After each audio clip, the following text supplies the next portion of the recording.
Squirrels का X Men universe पर attack, MCU का म्यूटेंट्स को उठा लेना और जीन ग्रे का कॉस्मिक रूप। डार्क फिनिक्स बेटर वर्जन थी एक्समैन द लास्ट स्टैंड की, जो कि ऑडियंस के साथ कनेक्ट नहीं कर पाई। डार्क फिनिक्स ओरिजिन स्टोरी है जीन ग्रे की कॉस्मिक एंटिटी फीनिक्स बनने की। ये मूवी फैंस के सामने आई डिज्नी फॉक्स डील के बाद, जिसके बाद एक्समैन फ्रेंचाइजी का एक हद तक अंत ही माना गया। हमें एक dark phoenix story X-Men the last stand में दिख चुकी थी, पर मुझे डार्क फिनिक्स का ये वर्जन ज्यादा अच्छा लगा, जहां बेशक प्लॉट, कैरेक्टर्स और डायलॉग्स ऑडियंस पर फ्लैट लगे हों, पर एक्शन और वीएफएक्स की यहाँ बात ही कुछ और है। तो दोस्तों, आपका स्वागत है road to Deadpool and Wolverine के 12th एपिसोड में, जहां आज हम बात करने जा रहे हैं 2019 में आई डार्क फिनिक्स मूवी के बारे में। तो स्पॉयलर्स का ध्यान रखते हुए चलिए शुरू करते हैं। आइए पहले मूवी का क्विक रिकैप जानते हैं। 1975 में 8 साल की जीन ग्रे एक कार हादसे में अनाथ हो गई, जिसकी वजह से उसकी टेलीकाइनेटिक पावर्स जागी। प्रोफेसर चार्ल्स जेवियर इस इंसिडेंट के बाद उसे अपने स्कूल फॉर गिफ्टेड यंगस्टर्स में ले आए, जहां उन्होंने उसे प्रॉमिस किया कि वो उसे उसकी म्यूटेंट पावर्स कंट्रोल करना सिखाएंगे।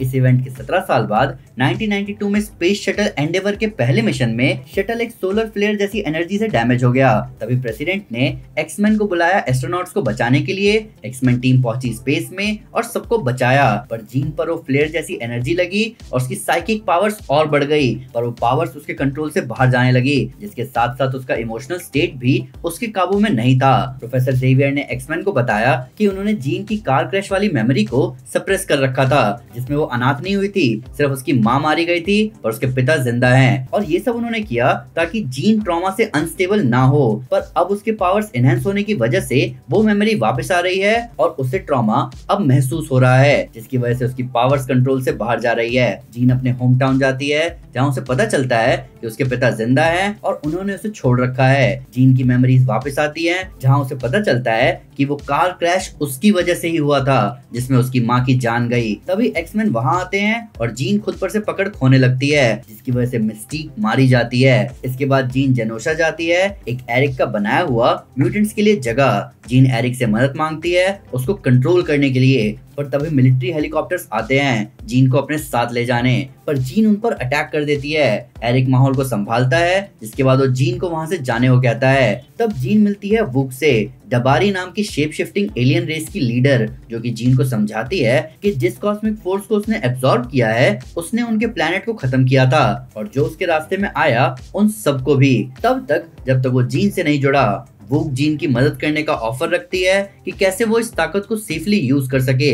दूसरी तरफ हैंक प्रोफेसर एक्स को ब्लेम करता है मिस्टीक की डेथ के लिए। वो स्कूल छोड़ के जाता है एरिक के पास और एरिक मिस्टीक की मौत के बारे में जानते ही अपने साथी म्यूटेंट्स के साथ जीन को मारने का फैसला करता है। दूसरी तरफ एक्समैन भी जीन की तरफ निकलते हैं एरिक और उसके साथियों को रोकने। वो सभी लोग आमने सामने आते हैं और टकराते हैं, पर जीन की ताकत के आगे नहीं टिक पाते। तब प्रोफेसर एक्स जीन के सामने आते हैं और उसे कहते हैं उनका दिमाग पढ़ने को। जीन संभल जाती है और तब वो वुक को कहती है उसकी पावर्स ले लेने को, जिसमें पता चलता है कि वुक फीनिक्स फोर्स लेने के बाद अर्थ को बर्बाद कर देगी। तभी स्कॉट वुक को दूर फेंकता है। उसी वक्त गवर्नमेंट ट्रूप सारे म्यूटेंट्स को सप्रेसिंग कॉलर पहनाकर अपने साथ ले जाने लगते हैं और वुक वहां से भाग जाती है। गवर्नमेंट ट्रूप के ट्रेन पर वुक और उसके डबारी फोर्सेस अटैक कर देते हैं। सोल्जर्स उनके आगे टिक नहीं पाते। चार्ल्स और स्कॉट सबको समझाते हैं कि जीन को बचाया जा सकता है। वो सभी एक साथ होते हैं वुक और डबारी के खिलाफ। चार्ल्स जीन के दिमाग में घुसता है और वो चार्ल्स को माफ कर देती है। तब जीन जागती है और सारे डबारी एलियंस को डिसइंटीग्रेट करना शुरू करती है और तब वो वुक से कहती है कि वो उसकी पावर्स ले ले, पर वुक इस पावर को झेल नहीं पाती और मारी जाती है। तब जीन फिनिक्स में खुद को बदल लेती है और चली जाती है सबसे दूर। 22% की क्रिटिक्स रेटिंग और 64% की ऑडियंस रेटिंग के साथ ये फिल्म लोएस्ट रेटिंग वाली एक्समैन मूवी है, जिसने अपने $200 मिलियन के बजट पर $250 मिलियन कमाए। इसमें मार्केटिंग बजट ऐड नहीं किया गया। क्रिटिक्स ने बताया कि मूवी में अच्छे एक्शन सीक्वेंसेस थे, पर ओवरऑल मूवी बहुत एवरेज थी, जहां डायलॉग्स और कैरेक्टर्स बहुत फ्लैट लग रहे थे।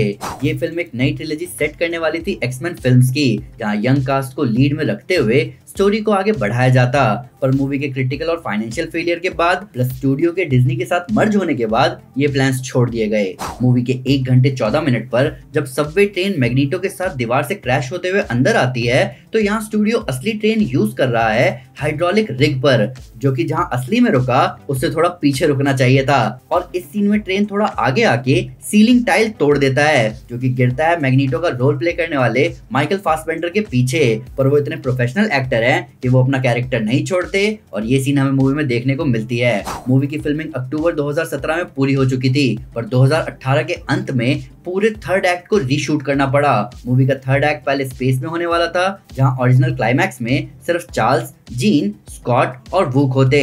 जहां चार्ल्स और बाकी एक्समैन के बीच लड़ाई हो रही होती जीन ग्रे को मारने या बचाने को लेकर, पर लास्ट में सारे एक्समैन चार्ल्स की तरफ आ जाते और स्कॉट अकेला रह जाता जीन को बचाने के लिए। ये एंडिंग टेस्ट ऑडियंस के बीच उतनी नहीं टिकी, फिर इसे रीशूट में चेंज किया गया, जहां एक्समैन और बाकी म्यूटेंट्स को अरेस्ट करवाया गया और मिलिट्री ट्रेन में ले जाया गया।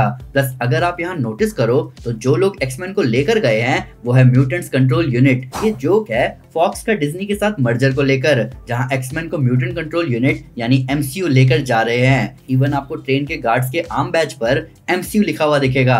एक्समैन अपोकलिप्स की खराब बॉक्स ऑफिस परफॉर्मेंस की वजह से इस फिल्म का बजट घटा दिया गया। एग्जीक्यूटिव्स इस हद तक चले गए थे कि वो इस मूवी को सीधे स्ट्रीमिंग पर ही लेकर आएंगे, पर मूवी थिएटर में रिलीज हुई और फॉक्स को $120 मिलियन का नुकसान हुआ, जहां second lowest grossing X-Men film बनी, जिसको द न्यू म्यूटेंट्स नहीं हराया, जबकि वो पैंडेमिक में रिलीज हुई थी। हालांकि क्रिटिकल फेलियर की जिम्मेदारी डायरेक्टर साइमन किनबर्ग ने ली, ये बोलते हुए कि उनकी वजह से ऑडियंस फिल्म से कनेक्ट नहीं कर पाई, पर तब भी कमर्शियल फेलियर के लिए डिज्नी को रिस्पॉन्सिबल बताया गया, जो कि मर्जर के ठीक बाद उन्होंने फैसला लिया मूवी को एवेंजर्स एंड गेम से कुछ हफ्तों बाद ही रिलीज करने का। प्लस मूवी को मार्केट करने के लिए भी सिर्फ 2 महीने ही दिए डिज्नी ने, जबकि उस समय स्टैंडर्ड टाइम था 10 महीने। ये पहली एक्समैन मूवी है जिसमें ह्यूग जैकमैन के वुल्वरीन नहीं थे। मूवी को डायरेक्ट कर रहे साइमन किनबर्ग को लगा कि ह्यूग जैकमैन और सोफी टर्नर के बीच के एज गैप की वजह से वुल्वरीन जीन का इंटरेक्शन क्रीपी लगेगा।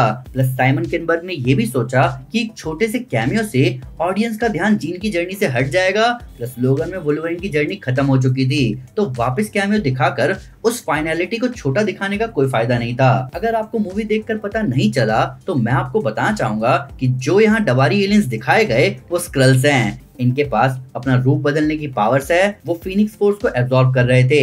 ये दोनों चीजें हमने एमसीयू के स्कल्स में भी देखी है, जहां शेप शिफ्टिंग हमें कैप्टन मार्वल से दिखना शुरू हो चुका था और पावर एब्जॉर्प्शन हमने सीक्रेट इन्वेजन में देखा। डायरेक्टर साइमन किनबर्ग ओरिजिनली इन्हें स्कल्स ही बुला रहे थे, पर बाद में उन्होंने एलियन रेस को रीशूट में डबारी बुलाने का फैसला किया। ब्रायन सिंगर के काम की जितनी तारीफ होती है उतना ही वो सेक्सुअल एलिगेशंस और उनके कलीग्स के साथ बुरे बर्ताव के लिए जाने जाने लगे। जनवरी 2019 में बोहेमियन रैप्सोडी में ब्रायन के साथ काम करने वाले रैमी मलिक ने बताया कि उनका ब्रायन के साथ काम करना अच्छा समय नहीं रहा, जिसके बाद सोफी टर्नर ने एक बहुत बड़ी बात कही। उन्होंने कहा कि उनका पिछली मूवीज पर ब्रायन के साथ काम करना ऐसा था जैसा गेम ऑफ थ्रोन्स में उनकी कैरेक्टर सांसा को झेलना पड़ा। जिन्होंने गेम ऑफ थ्रोन्स देखा है उन्हें पता है कि ये कितनी सीरियस बात है। मूवी में मैग्नीटो की छोटी सी कम्युनिटी जो दिखाई गई उसे एक हद तक जेनोशा कहा गया, जो कि सीधे सीधे लिया गया है जेनोशा से। कॉमिक्स में ये जगह एक बड़ा और टेक्नोलॉजिकली एडवांस घर था म्यूटेंट शरणार्थियों का। माइकल फासबेंडर और जेनिफर लॉरेंस इस मूवी के लिए वापस नहीं आने वाले थे। उनके साथ साथ जेम्स मैकअवॉय और निकोलस होल्ट का भी कॉन्ट्रैक्ट खत्म हो गया था, पर ये सभी वापस आए क्योंकि जेनिफर लॉरेंस नहीं चाहती थी कि उनकी कैरेक्टर मिस्टिक बस अचानक गायब हो जाए। हालांकि उनकी कैरेक्टर मूवी में तुरंत मर जाती है और माइकल फासबेंडर के कैरेक्टर मैग्नीटो मूवी में 53 मिनट्स तक नहीं दिखते। मूवी के 24th मिनट पर जो म्यूटेंट स्कूल पार्टी में गाना गा रही है वो है एलिसन ब्लेयर, जिसे जाना जाता है डैज़लर के नाम से।